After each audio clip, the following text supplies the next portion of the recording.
Aïb Salim Dafé, président du groupe parlementaire PASTEF les Patriotes.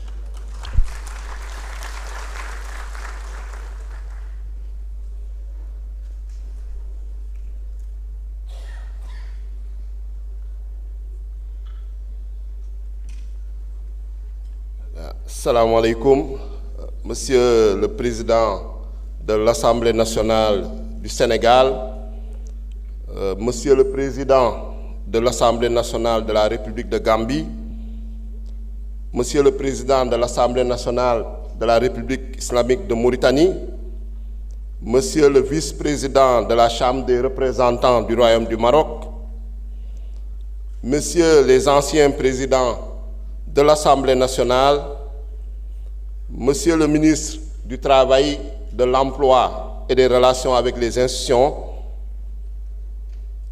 chers collègues, honorables députés, distingués invités, je voudrais à l'entame de mes propos souhaiter la chaleureuse bienvenue au président des Assemblées nationales de la Gambie et de la Mauritanie et au vice-président de la Chambre des représentants du Royaume du Maroc. Nous voudrons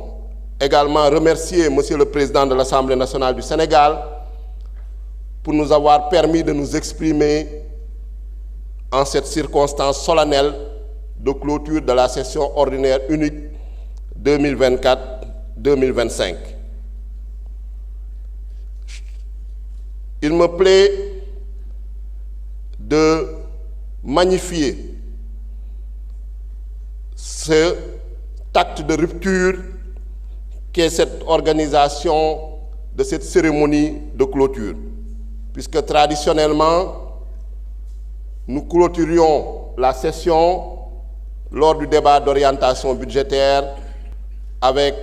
souvent un discours du représentant du gouvernement, le ministre chargé des relations avec les institutions, et avec le discours du président de l'Assemblée nationale du Sénégal.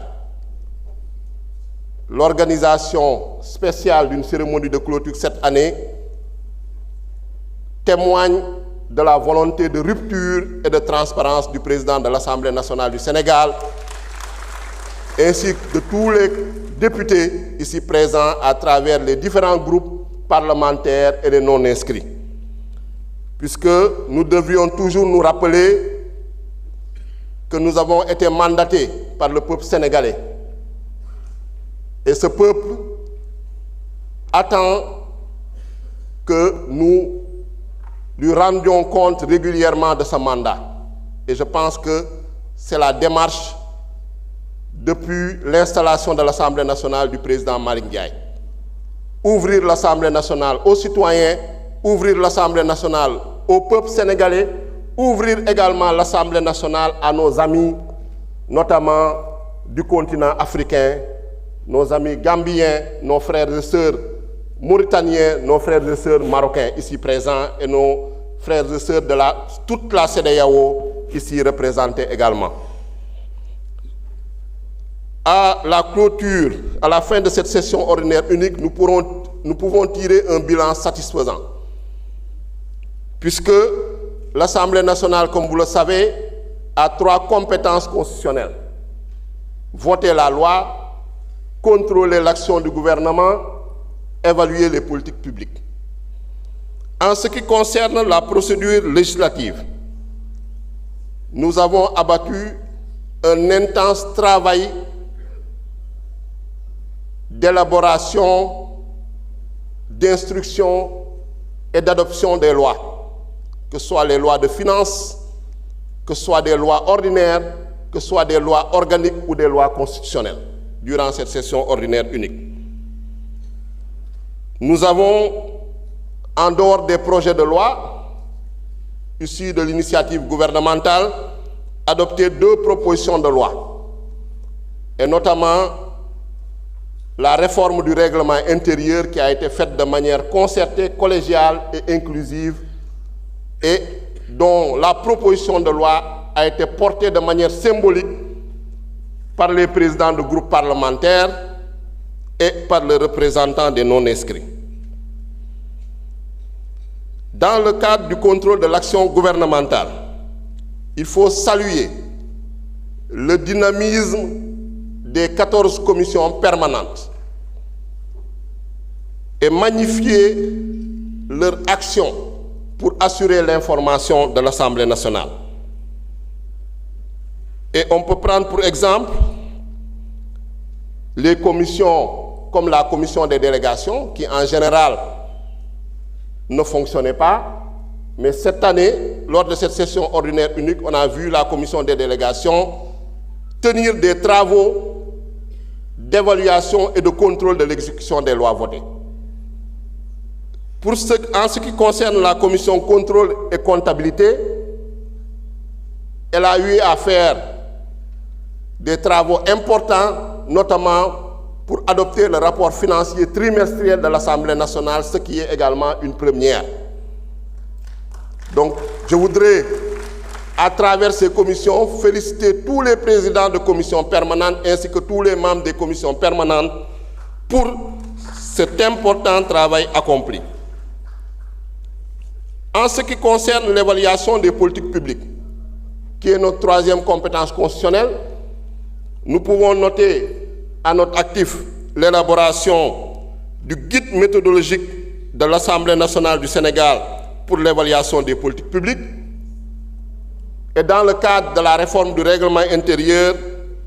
la création d'un comité d'évaluation des politiques publiques.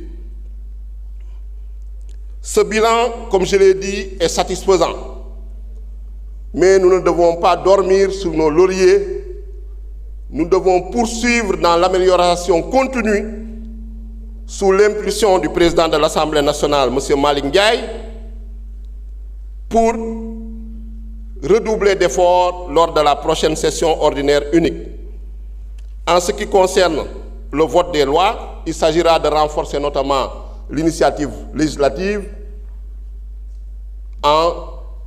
proposant des lois issues des différents groupes parlementaires ou des non-inscrits, donc des propositions de loi, en proposant également des résolutions,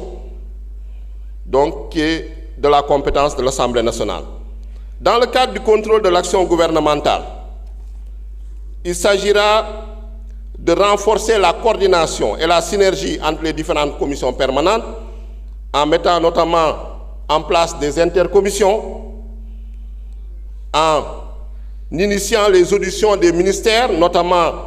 avant le débat d'orientation budgétaire, comme nous le permet le règlement intérieur,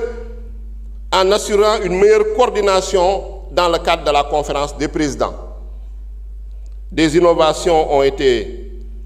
faites dans le règlement intérieur pour ce faire. Concernant l'évaluation des politiques publiques, il s'agira bien sûr d'installer le comité permanent d'évaluation des politiques publiques, de le faire fonctionner en s'appuyant bien sûr sur le guide méthodologique de l'Assemblée nationale du Sénégal sur l'évaluation des politiques publiques. Donc, l'optimisme et de rigueur, nous pensons que nous pourrons faire beaucoup plus et mieux lors de la prochaine session ordinaire unique avec tous ces outils et toutes ces réformes qui ont été engagées et finalisées dans le cadre de cette première session ordinaire unique. Avant de terminer, je voudrais remercier les députés du groupe parlementaire de la majorité PASTEF les Patriotes. Remercier d'abord Monsieur le Président du parti Ousmane Sonko, qui a été notre tête de liste et qui a conduit cette liste à la victoire en nous permettant d'obtenir 130 députés sur 165. Remercier et féliciter tous les membres du groupe parlementaire pour leur engagement